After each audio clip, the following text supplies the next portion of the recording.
तो अब हम लोग सेल्स पे बात करने जा रहे हैं। तो ये टैली प्राइम है, ओपन कर लेते हैं। ठीक है, बिना परचेज के तो सेल्स पॉसिबल नहीं है। अगर हम मैन्युफैक्चरर नहीं है तो बिना परचेज के सेल्स पॉसिबल नहीं है। तो अगर मान लीजिए हम कंपनी बनाने के लिए जाते हैं, जैसे शुरुआत से ही करते हैं ताकि पूरी बातें समझ में आती रहे। तो ये आ गए, यहाँ से क्रिएट कंपनी पे आए और एक कंपनी हमने बना ली। सपोज कीजिए कि ये कंपनी हम बना रहे हैं न्यू ग्रोसरी कंपनी। ठीक है, तो ये एक न्यू ग्रोसरी नाम से कंपनी बना ली हमने, कंपनी। ठीक है, और यहाँ पे एड्रेस वगैरह जो भी है तो ये एड्रेस मैं सेम रख लेता हूँ।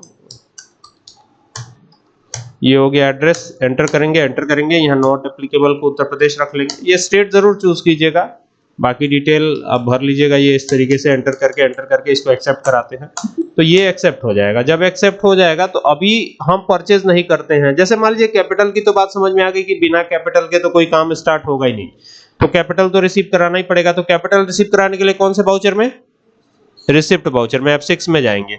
F6 में जाके यहाँ Alt C करके लेजर बनाएंगे कैपिटल अकाउंट, तो ये हो जाएगा कैपिटल अकाउंट। ये हो गया कैपिटल अकाउंट। कंपनी में लगाया जाने वाला फंड कैपिटल ही कहलाता है, तो पैसा, रुपया या अन्य किसी नाम से इसे नहीं जानते हैं तो कैपिटल ही कहेंगे। एंटर करेंगे, इसको एक्सेप्ट कराएंगे तो ये हो गया। आप कितना कैपिटल इन्वेस्ट कर रहे हैं अपने कंपनी में तो वो डाल दीजिए, फिर एंटर करिए। ये कैश में आ रहा है, बैंक से आ रहा है, वो देख लीजिए। तो कैश हमने कर दिया फिलहाल, तो एंटर कर दिया। तो अभी कैश में ही है पैसा, बैंक में नहीं है, ये ध्यान रखिएगा। ठीक है, तो ये एक एंट्री तो हो गई। लेकिन अब अगर मान लीजिए आप सीधा सेल्स में जाते हैं, ठीक है, सेल्स में गए, F8 प्रेस करके, शॉर्टकट की क्या होती है, F8 होती है, और यहां पर पार्टी अकाउंट नेम पूछ रहा है तो आप सीधा कैश कर दीजिए, या कैश नहीं भी करते हैं तो भी, अगर मान लीजिए कैश कर दिया आपने, एंटर किया, सेल कर रहे हैं आप सामान, ठीक है, एंटर कर दिया, यहाँ पे आ गए। यहाँ पे पूछेगा कि यहाँ लेजर बनाइए, किस चीज का लेजर बनना है, यहाँ पे देखे तो सेल्स का लेजर बनेगा। क्या लिखा हुआ है, सेल्स लेजर।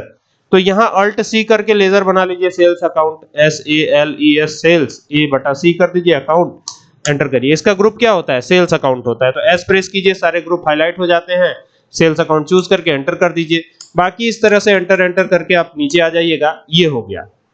अब यहाँ पे पूछ रहा है नेम ऑफ आइटम, ठीक है, तो हम मैन्युफैक्चरर नहीं है, हम जो है सामान परचेज करेंगे तभी तो सेल करेंगे, बिना परचेज किए तो सेल ही नहीं कर पाएंगे। तो हमने तो परचेज में कोई एंट्री नहीं करी है, ना ही कोई स्टॉक आइटम बनाया। चलिए एक स्टॉक आइटम बनाते हैं, Alt C करते हैं। अब मान लीजिए हमने एक स्टॉक आइटम बनाया राइस, RIC, राइस बना लिया। अब यहाँ पे आएंगे तो कई बार यूनिट भी आप छोड़ देते हैं, तो यूनिट नहीं बनाएंगे तो ये क्या होगा, एंटर करेंगे। अब यूनिट नहीं बनाया, यहाँ पे देखिए नॉट एप्लीकेबल है और ये गलती से छूट जाता है और फिर आप परेशान होने लगते हैं कि सर मेरा तो सीधा कर्सर कहाँ पहुंच जा रहा है। ये देखिए, ये कर्सर कहाँ आ गया, क्वांटिटी में ना आकर के कहाँ आ रहा है, सीधा अमाउंट में आ रहा है।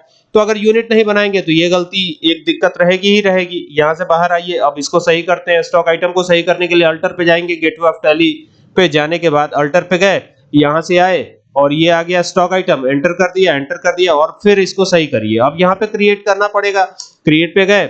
अच्छा ये बताइए चावल बिकेगा तो कितने में बिकेगा, लीटर में, केजी में बिकेगा। तो यहाँ केजी कर दीजिए। अगर आपको लगता है कि क्विंटल है तो क्विंटल का भी बना सकते हैं। हाँ बिल्कुल, कपड़े की बात है तो मीटर लिख सकते हैं, या बिल्कुल हाँ लिख सकते हैं, पीसेस भी लिख सकते हैं। और ये हो जाएगा किलोग्राम कर देते हैं। ये हो गया, एंटर करेंगे। अब यहाँ पे देखिए यूक्यूसी कोड आता है, यूनिट क्वांटिटी कोड। तो किलोग्राम के लिए केजी होता है, तो आप केजी प्रेस कीजिए, देखिए केजी किलोग्राम्स आ गया ना। अब यहाँ पे क्या करेगा, 3 रख दीजिएगा। हो सकता है आपको आधा किलो बेचना पड़े या खरीदना पड़े, तो ये इस तरीके से, ठीक है, एंटर कर दिया। यहाँ पे बैचेस की डिटेल आती है, तो बैचेस की डिटेल अभी नहीं बता रहा है, एंटर करके इसको एक्सेप्ट कराइएगा। ठीक है, एंटर कर लिया, ये एक्सेप्ट हो गया, यानी राइस हमारा सही हो गया। अब जो है जब हम सेल्स वाउचर में एंट्री करेंगे, जैसे कैश में ही था, हमारी एंट्री जो थी वो कैश में ही थी, तो ये करते हुए नीचे आइएगा इस तरीके से और यहाँ सेल्स है ना। अब राइस तो बन गया है, लेकिन राइस इसमें दिख रहा है कुछ भी, यहाँ पर आपको कुछ भी दिख रहा है, कितना किलो है, क्या है, नहीं दिख रहा है।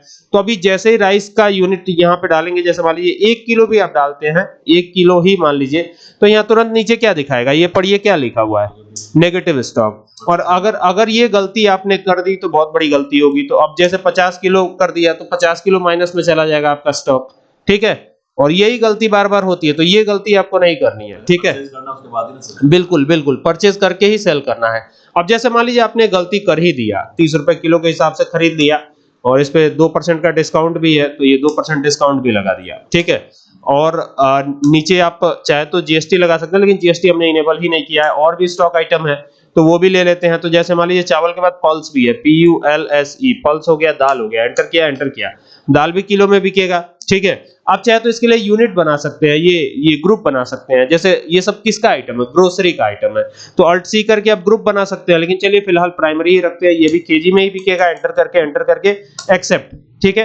अब मान लीजिए 50 किलो दाल की भी बात हो रही है, दाल है 120 रुपए किलो, कितना, 120। इस पे कोई डिस्काउंट है, 1% का डिस्काउंट है, तो ये हो गया इस तरीके से।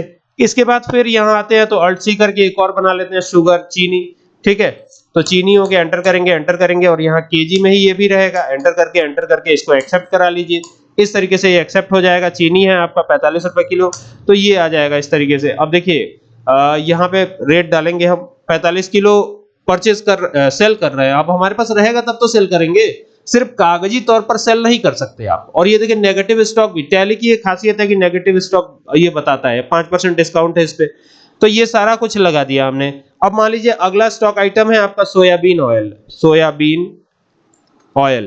OIL, तो ये भी हो गया, इसमें एंटर किया। अब सोयाबीन ऑयल बिकेगा तो किलो में बिकेगा, लीटर में बिकेगा जनरली। तो यहां से क्या करेंगे, LTR करके बनाएंगे। ये सिंबल पूछ रहा है तो LTR कर दिया, और यहाँ पे क्या करेंगे, लीटर कर देंगे, एंटर करेंगे। अब यहाँ पे देखिए इसमें आएगा मिलीलीटर, किलो लीटर, तो लीटर कर देते हैं हम। यहाँ 3 रख लेते हैं, आधा लीटर बेचने और खरीदने में सुविधा होगी, तो ये एंटर करके इसको एक्सेप्ट करा लीजिए। ये काम हो गया। अब मान लीजिए 50 लीटर सोयाबीन ऑयल आपके पास है, तो भी तो आपके पास रहेगा तब ना आप बेचेंगे, तो है ही नहीं तो बेचेंगे कहां से, तो ये गलत एंट्री होती है, ठीक है। और सोयाबीन ऑयल खरीद रेट 120 रुपए लीटर, ठीक है, इस पे कोई डिस्काउंट नहीं है, छोड़ देंगे ऐसे ही। आगे आ जाएंगे, और भी स्टॉक आइटम है कोई तो और भी ले सकते हैं। जैसे बासमती राइस है, बासमती राइस हम लोग सर जैसे कि परचेस का हम लोग एंट्री नहीं करेंगे इसमें। हाँ, क्या होता है, ये एंट्री कर रहा है, क्या होता है, सेल का एंट्री कर हाँ, रहा है, तो तब तो गड़बड़ हो जाएगी ना। लेकिन कई बार क्या सवाल होता है ना कि सर गड़बड़ तो हो गई है, अब इसको सुधारेंगे कैसे। तो पूरी एंट्री को डिलीट करने से अच्छा है आप एक एडजस्टमेंट एंट्री पास कर लीजिए, ठीक है। कैसे एडजस्टमेंट एंट्री होगी, जैसे 150 रुपए किलो ये चावल है, छूट कुछ भी नहीं है, ये हो गया। अब मान लीजिए इतना ही था, तो यहाँ पे एंड ऑफ लिस्ट पे आके एंटर करके और यहाँ पे लिख दीजिएगा द गुड्स। अब ये पूरा डिटेल आप डालते ही हैं, बस आपसे एक ही गलती हुई है कि आपने परचेज किया ही नहीं है। तो यहाँ पे लिख दीजिए have been purchased, PURCHASED, the goods have been purchased हो गया, एंटर कर दिया, सब नेगेटिव में है, ठीक है। तो अभी अगर आप बैलेंस शीट में जाएंगे, बैलेंस शीट, तो ये देखिए, ये बैलेंस शीट ऐसा दिखेगा आपको, देख रहे हैं, ये डिफरेंसेस आने लगेंगे। यहाँ पे देखिए, यहाँ पे क्या है, यहाँ पे क्या है, दोनों में डिफरेंस है कि नहीं है ना। नीचे ये भले ही आपको सेम दिखाई दे, लेकिन ऊपर आपको डिफरेंस दिखाई पड़ने लगेगा, ये इस तरीके से आ जाएगा। तो बैलेंस शीट में गड़बड़ी होनी शुरू हो जाएगी। अच्छा, अब इसको सही कैसे करें, तो सेम डेट में रहते हुए आप एक काम करेंगे, परचेज कर लेंगे इसको, ठीक है। तो ये गए F9 प्रेस करके और यहाँ पर ये डाल दिया सप्लायर इनवॉइस नंबर, एंटर करेंगे। और इसको हमने सपोज कीजिए कि कैश में नहीं परचेज किया, क्रेडिटर पार्टी से परचेज किया। जैसे राजू क्रेडिटर है हमारा, तो क्रेडिटर यहाँ लिख देते हैं समझने के लिए, आपके समझने के लिए यहाँ क्रेडिटर लिख दिया हमने। तो ये हो गया राजू क्रेडिटर, और ये क्या हो जाएगा, सन्ड्री क्रेडिटर का एक ग्रुप आएगा, उसी में ये जाएगा, ये सन्ड्री क्रेडिटर हो जाएगा। एंटर करेंगे, एक्सेप्ट करा लेंगे, एंटर करेंगे।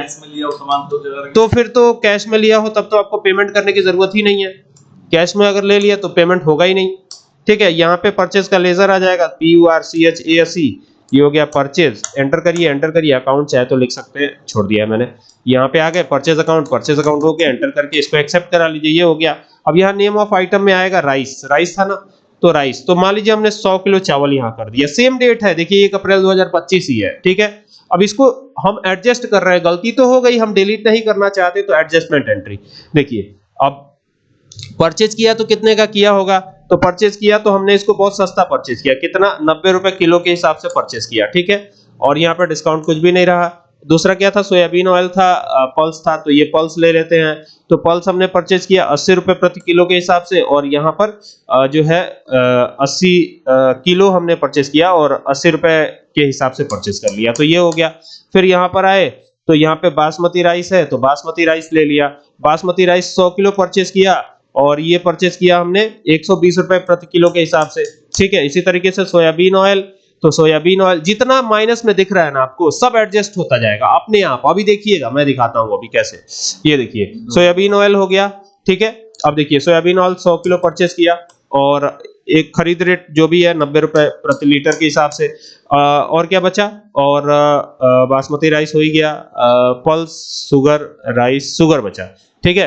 तो शुगर के लिए क्या करेंगे, यहाँ पे आएंगे, इसको ले लेंगे। अब 100 किलो चीनी भी परचेस किया है, ठीक है, और चीनी का खरीद रेट हमको पड़ा है 38 रुपए प्रति किलो, ठीक है। हमको कुछ सस्ते में पड़ेगा ना, तभी तो हम इसको बेचेंगे या जो भी करना है, ठीक है। तो ये हो गया। अब ये करके आप क्या करिएगा, एंटर करके एंटर करके एंटर करके एंटर करके एंटर करके इसको एक्सेप्ट करा लीजिएगा। नीचे जो भी नरेशन डालना है डाल सकते हैं, नरेशन तो डाल ही सकते हैं आराम से। तो ये हो जाएगा। तो ये अभी हो गया, अब ये एक्सेप्ट हो गया। तो एक्सेप्ट हुआ तो इसका रिजल्ट क्या आया, इसका रिजल्ट ये आया ना कि जो कुछ भी नेगेटिव में था वो पॉजिटिव में हो जाएगा ऑटोमेटिक। कैसे होगा देखिए, देखिए बैलेंस शीट में जाएंगे, बैलेंस शीट में भी अब देखिए अब ये चीजें जो है मेंटेन होनी शुरू हो जाएंगी। अब देखिए यहां पर ये एक एंट्री आ गई है नीचे, देख रहे हैं, ये यहाँ पे अभी भी डिफरेंसेस तो आ रहे हैं हमारे में, लेकिन आप देखेंगे कि यहाँ पर ये चीजें जो है प्रॉफिट एंड लॉस और तमाम चीजें यहाँ पे देखना शुरू हो जाएंगी, ठीक है।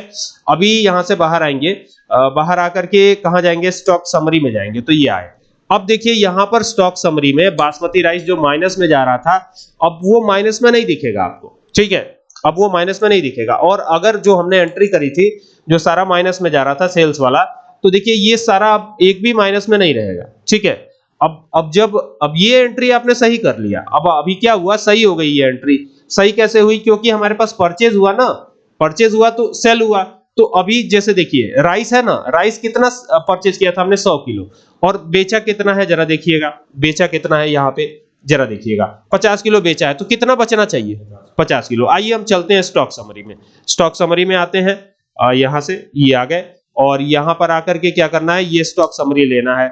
और देखिए राइस था ना, पहले राइस पे आते हैं। अब देखिए राइस हमारे पास 100 किलो था, कितना बचा हुआ है, इनवर्ड हमने किया था 100 किलो, कितना आउटवर्ड कितना किया है, 50 किलो। तो कितना बचा है, 50 किलो। अगर ये 50 किलो भी हम किसी डेट पे सेल कर दे तो हमारे पास जीरो बचेगा। तो आइए इसको सेल करते हैं। अब ये सब समझ में आए, मतलब ये